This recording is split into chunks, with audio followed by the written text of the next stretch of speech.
চেয়ারম্যানের একমাত্র মেয়েকে আজকে 2 দিন হচ্ছে খুঁজে পাওয়া যাচ্ছে না। গাইবান্ধা শহরের বর্তমান চেয়ারম্যান জনাব জহির মিয়ার মেয়ে নিখোঁজ আজকে 2 দিন হচ্ছে, অথচ এখনও খুঁজে পাওয়া যাচ্ছে না। থানার ওসি থেকে শুরু করে সবাই কাজ করেই যাচ্ছে, কিন্তু কোনো খোঁজ পাচ্ছে না মেয়েটার। জহির মিয়া তার মেয়েকে 3 দিন যাবৎ দেখতে না পেরে হতাশ এবং বুকের ভেতরে অনেক কষ্ট নিয়ে বসে আছে বাড়িতে। বাংলাদেশের পুলিশ সিস্টেম যে এতটাই বাজে আর স্লো সেটা নিজেই বুঝতে পেরেছে আজকে। কারণ 2টা দিন কেটে গেল, তবুও তার মেয়ের কোনো খোঁজ পেল না পুলিশ। জহির মিয়ার মেয়ের নাম আফরিন। মেয়ের বয়স সবে মাত্র 17তে পা দিয়েছে। দেখতে বেশ সুন্দরী হয়েছে মেয়েটা, একটি মাত্রই মেয়ে তার। মেয়ের কিছু হলে জহির মিয়া বাঁচবে না, কারণ প্রতিটা বাবাই তার মেয়েকে ছেলের চেয়ে বেশি ভালোবাসে। সেখানে জাহির মিয়াও ব্যতিক্রম হয়নি। একজন চেয়ারম্যানের মেয়ে নিখোঁজ, অথচ এখনও খুঁজে পায়নি, এটা একটা ব্যর্থতা মনে করেন জহির মিয়া। প্রচণ্ড রাগ নিয়ে বাড়ি থেকে বের হয় থানার উদ্দেশ্য। সেখানে গিয়ে থানার ওসি সাইফুল ইসলামের সাথেও দেখা হয়। প্রচণ্ড রাগ নিয়ে সাইফুল ইসলামকে বলে, আপনারা কি আমার মেয়েকে খুঁজে দেবেন না? এখনও পাচ্ছেন না কেন? বিষয়টাকে স্বাভাবিক ভেবেছে সাইফুল, কারণ জহির মিয়ার মেয়েকে খুঁজে পাচ্ছে না, সেখানে রাগ হওয়াটা স্বাভাবিক। তাই শান্ত গলায় সাইফুল বলে, স্যার, আমরা আপনার মেয়েকে অক্ষত অবস্থায় উদ্ধার করার জন্য সর্বোচ্চ চেষ্টা করছি, আপনি শান্ত হন। শান্ত হব মানে কি? আজকে 3 দিন হচ্ছে, তবুও আপনারা খুঁজে পাচ্ছেন না। সেখানে আমি কি করব? ফোর্স বাড়ান, লাগলে আরও দিচ্ছি, তবুও আমার মেয়ে আজকের মধ্যে এনে দিতে হবে। ওসি একটু সান্ত্বনা গলায় বলে, আচ্ছা ঠিক আছে, আজকের মধ্যেই খুঁজে বের করব আমরা, ইনশাল্লাহ। রাগান্বিতভাবে সেখান থেকে পৌরসভায় এসে নিজের চেম্বারে বসে জাহির মিয়া। বেশ কিছুক্ষণ বসে থাকার পর একজন লোক চেম্বারে এসে একটি আইডি কার্ড সামনে দিয়ে বলে, স্যার, আমি নিশাদ, পিবিআই থেকে আসছি। জহির সাহেবের মন মেজাজ এমনিতেই ভালো নেই, তাই একটু ভারী গলায় বলল, বলেন। স্যার, আপনার মেয়ের সম্পর্কে কিছু তথ্য লাগবে। কতজনকে দেব? আমি এর আগেও দিয়েছি, আর একটু আগেই ওসির সাথে দেখা করে আসছি। জি স্যার, ওসি স্যারই আমাকে পাঠিয়েছে। কেসটা স্বয়ং ওসি স্যার নিজে হ্যান্ডেল করছে এবং আমাকে সাথে নিয়েছে। আজকেই শেষ, এবং এই তথ্যের উপরে ভিত্তি করে আমরা সামনের দিকে অগ্রসর হব। মেয়র একটু বিরক্ত হয়ে বলে, আচ্ছা বলেন, কি জানতে চান? আপনার মেয়ে আফরিন ঠিক কয়টায় কখন থেকে বাসায় নেই? ওর ঠিক 4টায় একটা কোচিং আছে, সেটা থানাপাড়ায়, তাই সে 3:35 বা 3:40-এর মতোই বাসা থেকে বের হয়, কোচিংয়ের উদ্দেশ্য যায়। আবার বাসায় ফেরে ঠিক 5:30-এর মধ্যেই। সেদিনেও সে কোচিং যাওয়ার জন্য ব্যাগ গুছিয়ে 3:25 বাড়ি থেকে বের হয়ে যায়। এরপর ফেরার সময় হয়ে যায়, কিন্তু আফরিন বাসায় আসছে না। প্রায় 6টার দিকে কোচিংয়ে কল দিই, আর তারা আমাকে জানায় আজকে নাকি আফরিন কোচিংয়েই যায়নি। এরপর মাথাটা চক্কর দিয়ে ওঠে, তাহলে এতক্ষণ কোথায় আছে আফরিন? এরপর পুরো রাত কেটে যায়, তবুও কোনো খোঁজ পায় না। এরই মধ্যেই সব আত্মীয় স্বজনের বাড়িতে জানানো হয়েছে, কিন্তু কোনো বাড়িতেই আফরিন যায়নি। তারপরে আপনাদের জানানো হয়েছে। নিশাদ বলে, আপনার খুব কাছের কেউ বা আপনার মেয়ের কাছের কারোর সাথে কি রিসেন্ট কোনো ঝামেলা হয়েছিল বা এরকম কোনো কিছু? আপনি সন্দেহ করছেন আপনার নিজের ভাইয়ের উপরে, কিন্তু কেন? ওই ছাড়া কেউ করেনি এই কাজ, কারণ কিছুদিন আগেই আমার বড় ভাই জমির উদ্দিনের সাথে সম্পত্তি নিয়ে কথা কাটাকাটি হয়েছে, আর তখনই আমার বড় ভাই আমাকে বলেছিল আমার নাকি সে অনেক বড় ক্ষতি করবে। আর আমার মেয়ে যেদিন থেকে নিখোঁজ তার আগের দিন থেকেই আমার বড় ভাইকেও পাচ্ছিলাম না, এবং এখনও সে পলাতক। সেই অনুযায়ী বোঝাই যায় কে কাজটা করেছে। আমরা আপনার ভাইকে ধরার জন্য চেষ্টা চালাচ্ছি। আপনার মেয়ের কোনো শত্রু আছে কি, অথবা আপনার ভাই ছাড়া আর কাউকে সন্দেহ হচ্ছে কি? চেয়ারম্যান বলে, না, আর তাছাড়া আমার মেয়ে খুব একটা বাসা থেকে বেরো হয় না, শুধু বিকেলেই কোচিং যায়, তাছাড়া আর বের হয় না বাসা থেকে। আর ওর ওরকম কোনো শত্রুও নেই। আরও কিছু কথা জিজ্ঞেস করে নিশাদ চলে যায় পৌরসভা থেকে। এরপর জাহির মিয়া অফিসে কিছুক্ষণ বসে থাকার পর তিনিও বাড়ির দিকে রওনা হয়। এদিকে আফরিনের মায়ের অবস্থা একদম খারাপ। কান্না করতে করতে তিনি নিজেই অসুস্থ হয়ে গেছেন। একটাই মেয়ে, আর কোনো সন্তানও নেই তাদের, আর তাকেই খুঁজে পাওয়া যাচ্ছে না। এমন হলে যে কোনো মাই এমন অসুস্থ হবেই। নিশাদ প্রথমেই আফরিনের বান্ধবীকে খুঁজে বের করে। আফরিনের খুব কাছের বান্ধবীর নাম রিয়ামণি। রিয়ার সাথে দেখা করে নিশাদ। দেখা করে তাকে বলে, আচ্ছা রিয়া, আফরিনের কোনো বয়ফ্রেন্ড আছে? না, ওগুলোর মধ্যে ছিল না, আর ও বাড়ি থেকে বেরও হয় না খুব একটা। আর যতটুকু বাইরে ছিল সেই সময়টা আমার সাথেই ছিল, কোনো রিলেশনশিপে ছিল না। এমনকি ও কাউকে পছন্দও করতো না। আফরিনকে কেউ পছন্দ করতো বা ডিস্টার্ব করতো এমন কেউ ছিল? ওই রকম কেউ নাই। ওর বাবা আমাদের জেলার মেয়র, তাই আসলে ওকে কেউ ডিস্টার্ব করতো না। তবে প্রায় 1 বছর আগে একটা ছেলে ওর পেছনে ঘুরতো। এরপর ছেলেটাকে সরাসরি আফরিন বারণ করেছিল। কি বলছিল ছেলেটাকে? আমি জানি না, আফরিন শুধু আমাকে বলেছিল ও নাকি ছেলেটাকে সরাসরি বারণ করে দিয়েছে। এরপর থেকে আর ছেলেটাকে দেখিনি আমি। ছেলেটার নাম কি, কোথায় থাকে? ছেলেটাকে কখনো দেখিনি, তার সম্পর্কেও জানি না। শুধু আফরিনের পেছন পেছন 2 দিন আসছিল, তখন দেখেছি, তাছাড়া চিনিও না, জানিও না, আর দেখিও নাই। রিয়ার থেকে সব তথ্য নিয়ে নিশাদ আবার থানায় যায়। থানায় গিয়ে চেয়ারে বসে থাকতে থাকতে মনে পড়ে আফরিনের কোচিংয়ে একবার খোঁজ নেওয়ার দরকার। তাই আবার থানা থেকে সোজা আফরিনের কোচিংয়ের দিকে রওনা হয়। সেখানে গিয়ে কোচিং পরিচালকের সাথে দেখা করে এবং তার থেকে আফরিনের সম্পর্কে সব শোনে। কিন্তু সবাই বলছে আফরিন অনেক ভালো একটা মেয়ে। যেহেতু সবাই আফরিনকে ভালো বলছে, সেদিক দিয়ে বোঝাই যাচ্ছে মেয়েটা সত্যিই অনেক ভালো। কিন্তু এত ভালো একটা মেয়েকে কে অপহরণ করলো, কে? এদিকে মেয়েটা ফোনও ব্যবহার করে না, করলে না হয় কল ভয়েস চেক করা যেত। রাত হয়ে যাওয়ায় কোচিং থেকে সোজা বাড়ির দিকে রওনা হয় নিশাদ। ভাবতে থাকে কিভাবে চেয়ারম্যানের মেয়েকে উদ্ধার করা যায়। যেই করেই হোক উদ্ধার করতেই হবে, এবং জীবিতভাবে। কোনো অপরাধী ক্লু না রেখে কাজ করে না, একটা ক্লু খুঁজতে হবে, আর সেটা দিয়ে খুঁজে বের করতে হবে। এমন আরও অনেক চিন্তা করতে করতে হুট করে মোবাইলটা বেজে ওঠে। দেখে OC sir Saiful Islam call দিয়েছে। নিশাদ ফোনটা রিসিভ করে বলে, হ্যাঁ স্যার বলেন। নিশাদ, গাইবান্ধা পৌর পার্কে যে পুকুরটা আছে সেখানে নাকি একটা অর্ধগলিত লাশ পাওয়া গেছে। তুমি গিয়ে একটু দেখে আসো তো। কি বলছেন স্যার? আমি এক্ষুনি যাচ্ছি। ঠিক আছে, দেখে জানাও, ওকে। বাড়ির দিকে পথ ঘুরে পার্কের দিকে রওনা দেয় নিশাদ। খুব তাড়াতাড়ি পৌঁছে যায় এবং গিয়ে দেখে অনেক মানুষের ভিড় হয়েছে এবং লাশটিকে পানির থেকে তুলে উপরে রেখেছে। লাশটা একটা বস্তায় ভরানো ছিল। বস্তা থেকে প্রচণ্ড রকমের একটা অসহ্য গন্ধ নাকে আসছে। তারপরেও মানুষের এত ভিড়, অসহ্য গন্ধ সহ্য করে কাছে গিয়ে নিশাদ বস্তার মুখটা খুলতে বলে। একজন মুখটা খুলে দেয়, আর সাথে সাথে লাশের মুখ দেখে নিশাদ বলে, ওফ মাই গড, এটা তো জমির উদ্দিনের লাশ, মেয়রের বড় ভাইয়ের লাশ। নতুন বাসায় উঠেছে হাবিবুর রহমান। তিনি একজন সরকারি কর্মকর্তা। ফ্যামিলি প্ল্যানিংয়ের আরডিও অফিস হিসাব রয়েছে। তিনি এতদিন নওগাঁ জেলায় কাজ করেছে, এখন বদলি হয়ে গাইবান্ধা জেলায় এসেছে। সরকারি চাকরিজীবীদের মধ্যে এই এক সমস্যা, একটা জেলায় শান্তিপূর্ণভাবে থাকতে পারে না। থাকতেই বদলি করে আর একটি জেলায় পাঠায়। হাবিবুর রহমানের জেলার বাড়ি রাজশাহী এবং তার স্ত্রীর বাড়িও রাজশাহীতেই। হাবিবুর রহমান গাইবান্ধায় এসে নতুন বাসা নেয়। সেখানে তার স্ত্রী ও 2 সন্তান, একটি মেয়ে, একটি ছেলে নিয়ে জিনিসপত্র সহ ঘরে ওঠে। জিনিসপত্র বলতে একটা সংসারে যা কিছু লাগে, খুব বেশি বেতন পায় না, তবে যা পায় তা দিয়ে দিব্যি মাস চলে যায় তাদের। অফিস থেকে বাড়ি খুব বেশি দূরে নয়, হেঁটে 5 মিনিট লাগে। তিনি নিয়মিত অফিসে যায়, অফিসের সব কাজ শেষ করে বাড়িতেই আসে। অফিসের একজন সৎ লোক হাবিবুর রহমান। কেউ অফিসে না আসলে উনি একবারের জন্য হলেও যাবে। তিনি তার কাজকে কখনো ফাঁকি দেন না। অফিসের সেরা মানুষের পুরস্কারও পেয়েছে হাবিবুর রহমান। গাইবান্ধা আসার বেশ কিছুদিন হয়ে গেছে তার, প্রায় 5-6 মাস হচ্ছে নিজের জেলার বাড়িতে যায় না হাবিবুর। তাই অফিস থেকে 10 দিনের ছুটি নিয়ে ফ্যামিলি সহ নিজের বাড়িতে যায় হাবিবুর। ছুটিতে নিজের বাড়িতে যাওয়ার মুহূর্তটা যে কতটা আনন্দের, সেটা যে যায়নি সে কখনোই বুঝবে না। বাড়িতে গিয়ে হাবিবুর প্রায় 5 দিন ছুটি কাটায় খুব আনন্দেই। সকালে উঠে ফজরের নামাজ শেষ করে একটু হাঁটাহাঁটি করে আশেপাশে। 7টার দিকে সকালের নাস্তা করতেই ফোনটা বেজে ওঠে। অফিসের বড় স্যার কল করে। ফোনটা ধরে সালাম দিয়ে বলে, জি স্যার বলুন। ইমার্জেন্সি ফ্লিটে একটা কাজ আছে, গাইবান্ধা জেলার সিএস থাকবে, সেখানে তোমাকে থাকতেই হবে। তাই আজকেই 2টার মধ্যে আসো। কাজ শেষ করে না হয় আবারও বাড়িতে যাইও, একটু কষ্ট করে আসো। স্যার বলেছে তাই যেতেই হবে হাবিবুর রহমানের। আর হাবিবুর কখনো স্যারের কথা অমান্য করেনি। তাই তার স্ত্রী সন্তানকে বাড়িতে রেখে একাই গাইবান্ধায় চলে আসে। এসে সরাসরি অফিসে যায়, সেখান থেকে ফিল্ডে যায় এবং অফিসে যে কাজ আছে তা করে।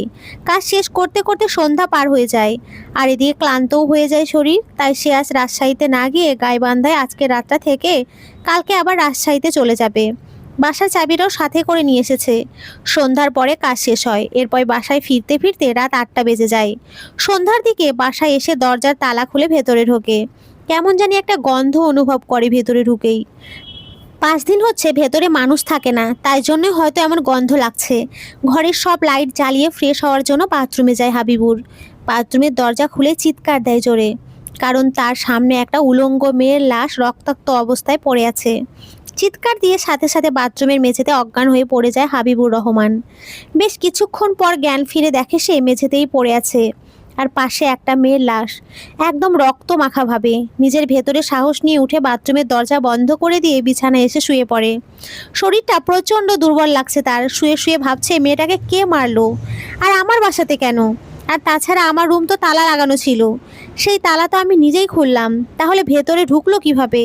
হঠাৎ মনে হলো বাড়ির মালিককে একবার কল দিয়ে জানাই দিবে সব। তখনই মনে পড়লো, না, সবাই তো দোষ দেবে হাবিবুরেরই, কারণ তালা সে নিজেই খুলেছে। তালা লাগানো অবস্থায় ভেতরে যে লাশটা কিভাবে আসলো সেটা যদি কাউকে সে বলে তাহলে সবাই তাকেই পাগল বলবে। পুলিশকেও ফোন করা যাবে না, দেখা যাবে হাবিবুরকেই ফাঁসিয়ে দেবে। তাই কাউকে না জানিয়ে লাশটাকে সরিয়ে ফেলতে হবে বাড়ি থেকে। হাবিবুর গাইবান্ধা আসছে প্রায় 5-6 মাস হবে, তাই ওইভাবে কারোর সাথে ক্লোজ হতে পারেনি। কি করবে কিছুই বুঝে উঠতে পারছে না। তার স্ত্রীকে জানালে টেনশন করবে আর ভয় পেয়ে যাবে, তাই তার স্ত্রীকেও জানানো যাচ্ছে না। এদিকে সারাদিন কিছু না খেয়ে শরীর দুর্বল হয়ে গেছে হাবিবুরের। বিছানা থেকে উঠে কিছু শুকনো খাবার ছিল সেগুলো খায়। খেয়ে চেয়ারের উপরে বসে থাকতে থাকতে মাথায় চিন্তা আসে, আজকে রাতেই যদি কোথাও ফেলে দেওয়া যায় তাহলে আর ঝামেলা হবে না। এই বিষয়টা মাথার আশায় পরের সাথে সাথেই একটা বস্তা হাতে নেয় এবং বাসায় কিছু হ্যান্ড গ্লাভস ছিল সেগুলো পরে নেয়। নিয়ে বুকের ভেতরে সাহস নিয়ে বাথরুমের দিকে যায়।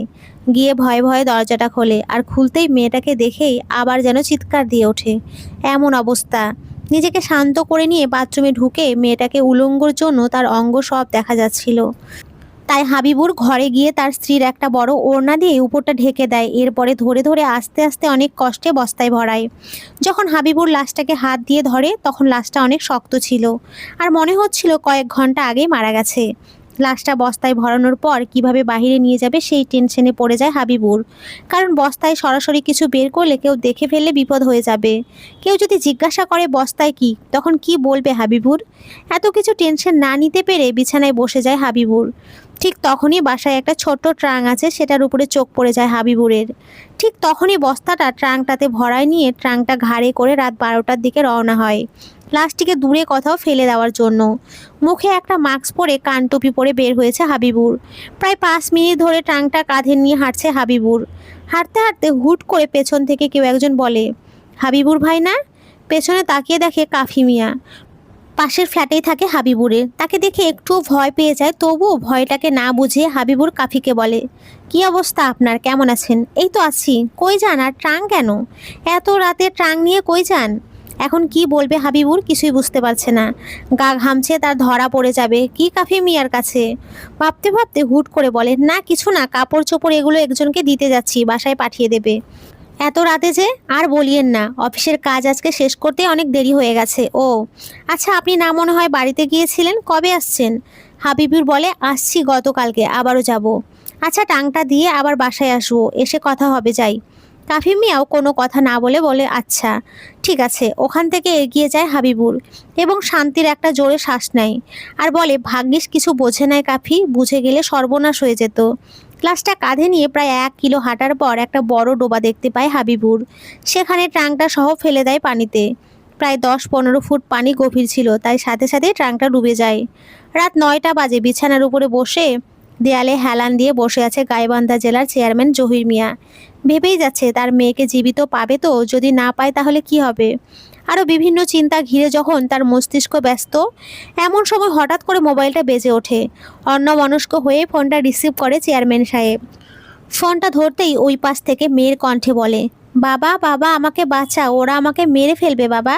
হঠাৎ করে কণ্ঠটা না চিনতে পারলেও বাবা ডাক শুনে বুঝে যায় এটা আফরিন। মা, তুই কোথায় আছিস আর কেমন আছিস? আমাকে বল কোথায় আছিস, তোর কিচ্ছু হবে না, আমি কথা দিচ্ছি। আফরিন কি জানি বলতে যাবে, এমন সময় অন্য একজন মোবাইলটা আফরিনের হাত থেকে নিয়ে বলে, তোর মেয়েকে বাঁচাতে চাইলে আজকের মধ্যে 5 লক্ষ টাকা নিয়ে গাইবান্ধা শাহ আব্দুল হামিদ স্টেডিয়ামের পেছনে চলে আয়। রাত 10টার মধ্যেই। না আসলে টেনশন নেওয়ার দরকার নেই, তোর মেয়ের লাশ সুন্দরভাবে তোর ঘরে দিয়ে আসবে আমার লোক। আর হ্যাঁ, ভুলেও যদি পুলিশকে জানাস তাহলে এই জন্মে আর তোর মেয়ের জীবিত মুখ দেখতে পাবি না। নিজেকে চালাক ভাবিস না, তোর মেয়ের শরীরে বোম লাগানো আছে, রিমোটটা আমার হাতে। যদি তোর সাথে একটা পুলিশ দেখি বা এরকম আঁচ পেলে টিপে দেব। চেয়ারম্যান হয়েছিস বলে কি ক্ষমতাশালী ভাবিস? তোর মেয়ের লাশ না দেখতে চাইলে টাকা নিয়ে তাড়াতাড়ি আয়। এমন কথা শুনে জাহির মিয়া কি বলবে ভেবে না পেয়ে বলে, আমি টাকা নিয়ে যাচ্ছি, আমার মেয়ের কোনো ক্ষতি করিও না। বলা শেষ না হতেই কেটে গেল ফোনটা। আর তাতেই কান্না শুরু করে দেয় জাহির মিয়া সহ তার পরিবারের সবাই। এদিকে রাত প্রায় 9টা 20 বাজে। এই রাতে এতগুলো টাকা নিয়ে স্টেডিয়ামের পেছনে যাবে, আবার পুলিশকে ছাড়ায়, ভাবনা চিন্তায় পড়ে যায় জাহির মিয়া। অবশেষে নিজের মেয়েকে উদ্ধার করার জন্য সব রিস্ক নিয়ে নিজে একাই রওনা দেয়। স্টেডিয়ামের দিকে, সাথে 5 লক্ষ টাকা নিয়েই। একজন মুখটা খুলে দেয় আর লাশের মুখটা দেখে নিশাত বলে, ওহ মাই গড, এটা তো জমির উদ্দিনের লাশ, মেয়ের বড় ভাইয়ের লাশ। মেয়রের বড় ভাইয়ের সাথে এর আগেও কথা হয়েছিল নিশাদের, তাই একবার দেখে চিনে যায় জমির উদ্দিনকে। কিন্তু মেয়র সাহেব কেন তার ভাইয়ের উপরে সন্দেহ করলো মিছে মিছে? এদিকে তার ভাইকেই মেরে ফেলেছে কে যেন। চেয়ারম্যানের সাথে এত শত্রুতা কে করেছে তাহলে? আমরা তো জমিরকে ধরার জন্য সব প্ল্যান করছি, এদিকে তিনি নিজেই খুন হয়েছে। ঘটনাস্থলে বেশিক্ষণ না রেখে লাশটা থানায় পাঠানোর জন্য অ্যাম্বুলেন্সকে কল দেয় নিশাদ। এরপর চেয়ারম্যানকে জানানোর জন্য কল দেয় নিশাদ। প্রথমবার কলটা ধরলো না চেয়ারম্যান, এরপর আবার কল দেয় নিশাদ, কিন্তু ধরছে না। আর কল না দিয়ে লাশটা থানায় পাঠানোর পর সেখান থেকে সব তথ্য লেখার পর অজ্ঞাতভাবে একটা কেস লিখে আবার সদর হাসপাতালে পাঠানো হয় ফরেনসিক রিপোর্ট করার জন্য। হাসপাতালে জমির উদ্দিনের লাশটা নিয়ে সোজা ফরেনসিক বিভাগে নেওয়া হয়। লাশটার ফরেনসিক টেস্ট করে রিপোর্টের জন্য সেই রাতেই হাসপাতালে লাশের সাথে যায় নিশাদ। হাসপাতালের ডাক্তার আব্দুর রশিদ সরকার আছেন ফরেনসিক বিভাগের দায়িত্বে। তার সাথে কথা বলে নিশাদ তাকে বলে, ডাক্তার, কিভাবে খুন হয়েছে জমির উদ্দিন? শ্বাসরুদ্ধ করে তার শরীরের ভেতরে মদ জাতীয় অ্যালকোহল সহ বিষ পাওয়া গেছে। এতে ধারণা করা যায় তার কাছের কেউ মদের সাথে বিষ মিশিয়ে মারার প্ল্যান করেছিল। এরপর যখন খুনি দেখলো বিষ দিয়েও মারা যাচ্ছে না, তখন তাকে একটি চিকন তার জাতীয় জিনিস দ্বারা শ্বাসরুদ্ধ করে মারা হয়, নেশাগ্রস্ত অবস্থাতেই। নিশাত আশ্চর্যসূচকভাবে বলে, আচ্ছা ডাক্তার, বিষ খেয়েও মারা গেল না কেন? ডাক্তার বলে, খুনি একটু বোকা ছিল। সে যে বিষ মদের সাথে মিশিয়েছে সেটা ছিল দুর্বল কিন্তু শক্তিশালী। এই বিষের রিয়াকশানটা শুরু হয় একটু দেরিতে, তবে খেয়ে কেউ এখনও বেঁচে আছে এমন রেকর্ড এখনও হয়নি। তার মানে জমির উদ্দিনকে শ্বাসরুদ্ধ না করলেও মারা যেত বিষক্রিয়ায়। হ্যাঁ, কিন্তু খুনির দেরি সহ্য হচ্ছিল না, অথবা এই বিষয়ে কাজ দেরিতে হয় সেটা সে জানতোই না। নিশাত বলে, কতদিন হচ্ছে মারা হয়েছে তাকে? আনুমানিক 3 দিন। আবার আশ্চর্য হয়ে নিশাত বলে, এতদিন? কি বলেন, তাহলে লাশের যে কিছুই হয়নি? আসলে লাশটা এখনও দেখে মনে হচ্ছে 1 দিন আগেই মারা হয়েছে, কিন্তু না, তাকে মারা হয়েছে আজ থেকে 3 দিন আগে। তবে আমার মনে হচ্ছে লোকটিকে মারার পর বেশ কিছুক্ষণ লাশ সংরক্ষণগারে রাখা হয়েছিল, আর আজকে সন্ধ্যার পরেই লাশটিকে পানিতে ফেলে দেওয়া হয়েছে। এবার নিশাত বলে, আচ্ছা ডাক্তার, কে খুন করেছে? ডাক্তার একটু আশ্চর্য হয়ে বলে, কে খুন করেছে মানে? নিশাত মুখটা একটু হাস্যকর করে বলে, বলতে চাচ্ছিলাম ভাড়াটে গুন্ডা দিয়ে মারা হয়েছে নাকি খুনি নিজেই তার শত্রু। ডাক্তার আব্দুর রশিদ বলে, হ্যাঁ, মনে হচ্ছে ভাড়াটা দিয়েই খুন করা হয়েছে। কারণ যে শত্রু সে যদি নিজে খুন করে তাহলে দেখা যায় অনেক নৃশংসভাবে খুন করে, কিন্তু জমির উদ্দিনকে খুব প্রেশার দিয়ে বা মারামারি করে খুন করা হয় নাই। বেশ রাত হওয়ায় নিশাত ডাক্তারকে বলে, আচ্ছা ডাক্তার, বেশ রাত হয়েছে, আমাকে রিপোর্ট করে দিন, আমি নিয়ে চলে যাই। এদিকে চেয়ারম্যানের মেয়েকেও খুঁজে পাওয়া যাচ্ছে না, আবার এদিকে চেয়ারম্যানের ভাইয়ের লাশ পাওয়া গেল। বেশ চাপ এসে গেছে। এখন খুনিকে আর চেয়ারম্যানের মেয়েকে খুঁজে বের করতে হবে। একটা চ্যালেঞ্জ এসে পড়েছে মাথায়। আচ্ছা ডাক্তার, রিপোর্টটা দেন, আমি চলে যাই, আজকে আবার কালকে দিনের বেলা একবার আসবো। ডাক্তারের কাছ থেকে রিপোর্টটা নিয়ে বাসার দিকে যায় নিশাদ। যেতে যেতে নিশাদ ভাবে, চেয়ারম্যানের মেয়ে নিখোঁজ হয়েছে আজকে 4 দিন হচ্ছে, আর জমির উদ্দিন খুন হয়েছে 3 দিন। তার মানে আফরিন নিখোঁজ হওয়ার পরেই খুন হয়েছে জমির। রিস্কায় থাকতে থাকতেই হুট করে ফোনটা বেজে ওঠে জাহির মিয়ার। ভয়ে ফোনটা বের করে দেখে পিবিআর নিশাত কল করেছে। জহির মিয়া প্রচুর ভয় পেয়ে যায়। পুলিশকে কেউ জানালো না কি ঘটনা, প্রচুর ভয় পায় জহির মিয়া, তাই ফোনটা রিসিভ করে না। আবার বেজে ওঠে তবুও ধরে না ভয়ে, কারণ তার মেয়েকে বাঁচাতে চায়। চেয়ারম্যান টাকা যায় চাক, মেয়ের কিছু হলে সব শেষ হয়ে যাবে। প্রায় 20 মিনিট রিকশায় যাওয়ার পর গন্তব্যস্থানে পৌঁছায় জহির মিয়া। সেখানে গিয়ে যে নাম্বার থেকে কল এসেছিল সেই নাম্বারে কল দেয়, কিন্তু ফোনটা বন্ধ দেখায়। এবার ভয় পেয়ে যায় জহির মিয়া। এতগুলো টাকা নিয়ে এই রাতে একাই দাঁড়িয়ে থাকলে যে কারো ভয় লাগবেই। বেশ কিছুক্ষণ পর পেছন থেকে কেউ একজন বলে, আপনার মেয়ের খোঁজে আসছেন চেয়ারম্যান সাহেব? জহির মিয়া পেছনে তাকিয়ে দেখে ভয় পেয়ে বলে, আপনি? হ্যাঁ চেয়ারম্যান সাহেব, আমি। আপনি একজন চেয়ারম্যান হয়েও এমন করবেন ভাবি নাই। মানে কি, এগুলো কি বলছেন? থানার বর্তমান ওসি মিস্টার সাইফুল ইসলাম জবাবে বলেন, আইন সবার জন্য সমান, আপনার জন্যও একই। আপনাকে খুনের দায়ে গ্রেপ্তার করা হলো চেয়ারম্যান সাহেব। কিন্তু কার খুন, কিসের খুন? ওসি বলে, থানায় চলেন, সব বলবো। চেয়ারম্যানকে সাথে করে থানায় নিয়ে যায় সাইফুল ইসলাম, গিয়ে লকআপে আটকে রাখে। এরপর রবিকে ডাক দিয়ে চেয়ারম্যানের সামনে নিয়ে আসে আর তাকে দেখিয়ে সাইফুল চেয়ারম্যানকে বলে, চেয়ারম্যান সাহেব, বাকি কিছু কি আর বলতে হবে নাকি বুঝে গেছেন? নিজের ভাইকে সম্পত্তির লোভে মেরে ফেললেন। চেয়ারম্যান সাহেব চুপ হয়ে যায়, মাটির দিকে মাথা রাখে। হঠাৎ উত্তেজনা আকারে চেয়ারম্যান বলে, আমার মেয়ে কোথায়? এক্সট্রিমলি সরি, আপনার মেয়েকে জীবিত বাঁচাতে পারিনি, আপনার মেয়ের লাশ উদ্ধার করেছি একটি ডোবায় এবং খুনিও বের করেছি। মূল খুনি ছিল আপনার ভাই জমির উদ্দিন, আর আপনার ভাইয়ের খুনি আপনি নিজেই। আপনার সাথে যেমন রবি ছিল, আপনার মেয়েকেও খুন করার সময় হেল্প করেছে রহিমা নামের একজন মহিলা, যিনি এখন আমাদের হাতেই রয়েছে। ওর যেন উপযুক্ত শাস্তি হয়। জি, খুনি নিজের শাস্তি একই হবে, ঠিক আপনার ক্ষেত্রেও। খুনির পরিচয় সে খুনি বলেই থানা থেকে চলে গেল ওসি সাইফুল ইসলাম। আর চেয়ারম্যান সহ বাকি যারা জড়িত ছিল তাদের কোর্টে চালান করেন। সেখান থেকে বিভিন্নজন বিভিন্ন মেয়াদে সাজা পায় এবং সাথে হাবিবুর রহমানও সাজা পায়। শেষ কথা, হাবিবুর রহমান ট্রাঙ্কটা নিয়ে যেতে যেতে কখন কাফি দেখছিল তখন কাফি খেয়াল করেছিল ট্রাঙ্কটা থেকে গন্ধ আসছিল পচা পচা।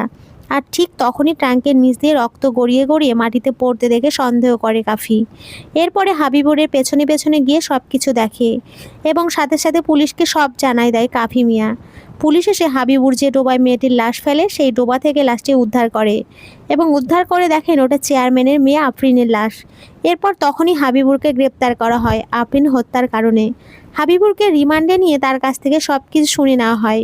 এরপর নিশাদ হাবিবুরকে নিয়ে তার রুমে যায় এবং সেখানে গিয়ে শুনতে পায় হাবিবুরের রুমের চাবি দুইটা, একটা নিজের কাছে রেখেছে আর একটা রুমের বাইরে একটি গোপন জায়গায় রাখা আছে, যেটা হাবিবুরের ফ্যামিলি ব্যতীত আর একজন জানতো।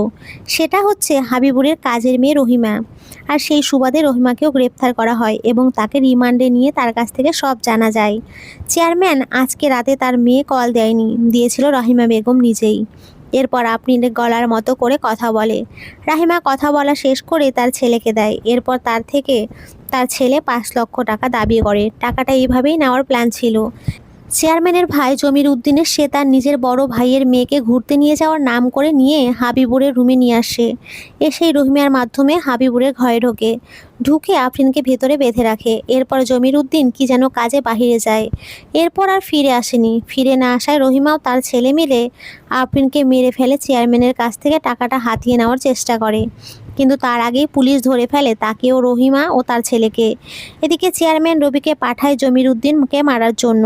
জমির উদ্দিনের কাছের একজন ছিল রবি, তাই রবি জমির উদ্দিনকে মদের সাথে বিষ দিয়ে মারার চেষ্টা করে। এরপরেও না মরায় একটি তার দিয়ে গলায় চিপে ধরে মেরে ফেলে। মারার পর একটি আইসক্রিম ফ্যাক্টরিতে তার লাশ রাখা হয় চেয়ারম্যানের নির্দেশে। এরপর জমিরের লাশটি পুকুরে ফেলে দিয়ে আসে রবি। তো বন্ধুরা, এই গল্পটি এখানেই শেষ হলো। তোমরা সকলে খুব ভালো থেকো, সুস্থ থেকো, আর সকলকে অসংখ্য ধন্যবাদ। নমস্কার বন্ধুরা, তোমরা সকলে খুব ভালো থেকো।